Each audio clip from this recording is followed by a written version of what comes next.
Nagbabalik ang Kape at Balita. Makakasama natin ngayon sa studio si Manila Vice Mayor-elect Isko Moreno. Ayan, Maris. Congratulations po, sir. Congratulations. At good morning. Good morning sa lahat ng nanonood. Ito, nakatulog na to, Maris, kasi naiproklama na eh. Parang halata pa rin yung ano.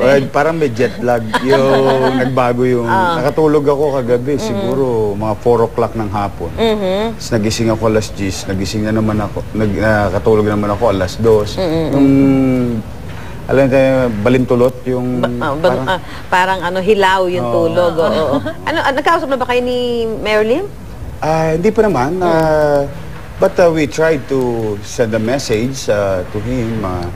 Noong naproklama kami ni President Erap, now Mayor-elect Erap, sinasabi namin na we are opening our doors and windows, including our windows, for those people in the other side of the river to come together and let's stop dividing our city.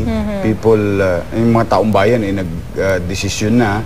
So, this is the time for us to unify our forces, our followers, because may desisyon na ang taong bayan. Vice Mayor, ngayong kayo na ang Vice Mayor-elect at si dating Pangulong Joseph Estrada naman ang Mayor-elect. Ano bang klaseng Maynila ang aasahan ng mga residente roon? Well, ang talagang maasahan nila sa amin ay magkakaroon na ng direksyon.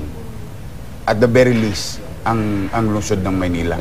Kasi it's been parang paikot-ikot lang, away-away ng mga politiko, palitan lang ng palitan ng mga politiko.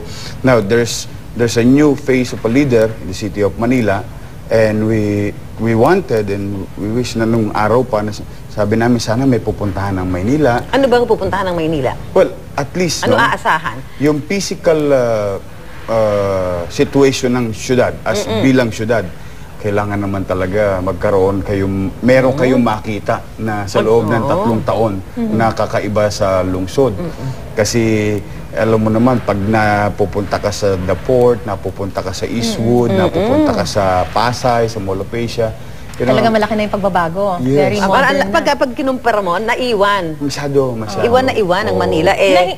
Hindi nyo po nagawa nung kayo'y Vice Mayor nung tatlong taon? Ang Vice Mayor kasi, technically speaking, I have to be frank with you, technically speaking, I only preside over the session. So wala kang magagawa doon sa mga ganong plano? Sa legislation kami. So, it's a policy, vision and mission ng isang leader.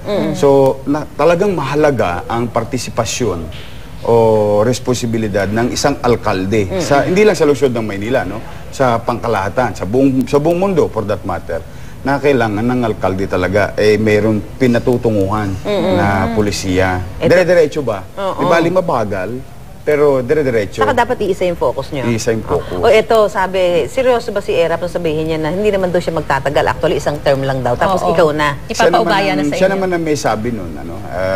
Hindi, pero siyempre tinanong mo, totoo ba yun? Sinabi niya po sa television. Ako po, sa totoo lamang, nakakapagod itong kampanyang to. So, para isipin ko yung 2016. With the 1.6 million nighttime population of Manila and about 4 million population daytime, so there's a new large or big challenges sa aming dalawa ni Presidente. I think it is better for everybody, including our citizen, na i-focus namin on what's going to happen in 1,000 days ng lungsod ng Maynila sa pamumuno ni Mayor-elect Erap. Okay. So, hingan na lang po namin kayo ng mensahe para sa mga Manilenyo. At syempre, ang laki ng lamang Ang laki ng lamang nito sa kanyang talagang kitang-kita yung will of the people from Manila. Tsaka pati na rin po kay sa nakatunggali ninyo, pati na rin kay Mayor Lim. Una po, nagpapasalamat po kami sa lahat ng mamayan ng lungsod ng Maynila sa pagbibigay muli sa amin ng pagkakataon na mapaglingkuran sila. But also the same time, iniyayaya po namin yung kabila na makipagtulungan naman. Baka meron silang idea na may itutulong o may dadagdag. At kung ito naman makabubuti sa higit na nakararami, ay amin naman itong tutugunan o amin naman gagamitin. Ang gusto lang namin, let's stop dividing the city. Sa lahat po ng supporter ng kabila at lahat ng supporter namin na nananawagan po kami, tapos na po ang halalan, nagdesisyon na po ang taong bayan. Let's start all over again. Yung hindi pagkakaunawaan ay kalimutan na. And siguro ang maganda pong mangyari, ang bawat isang Manileño ay magmasid doon sa mga salita, pangako, programa o pangarap ng mga nabanggit namin noong nakaraang Dapat halalan. may Siguro checklist.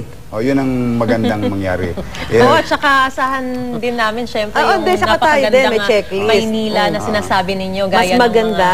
ng mga ibang mga lungsod. Oo, mas maganda at mas Yun, tahimik. peace and order. Oo, Yun at saka modern. yun talaga sana. Wala sana nang talaga. madidilim na bahagi. May awa ang Diyos, pagsisikapan namin naman ng mabuti ni Mayor-elect Erap na maayos o masaayos.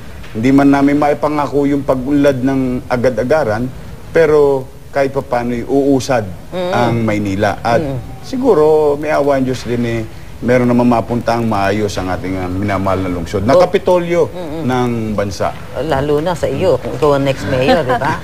Alright, maraming salamat po, Thank you po. Vice Mayor Thank you po Elect sa inyo. Isko Moreno. Maraming salamat. Congratulations Good morning, po sa inyo. congratulations. And good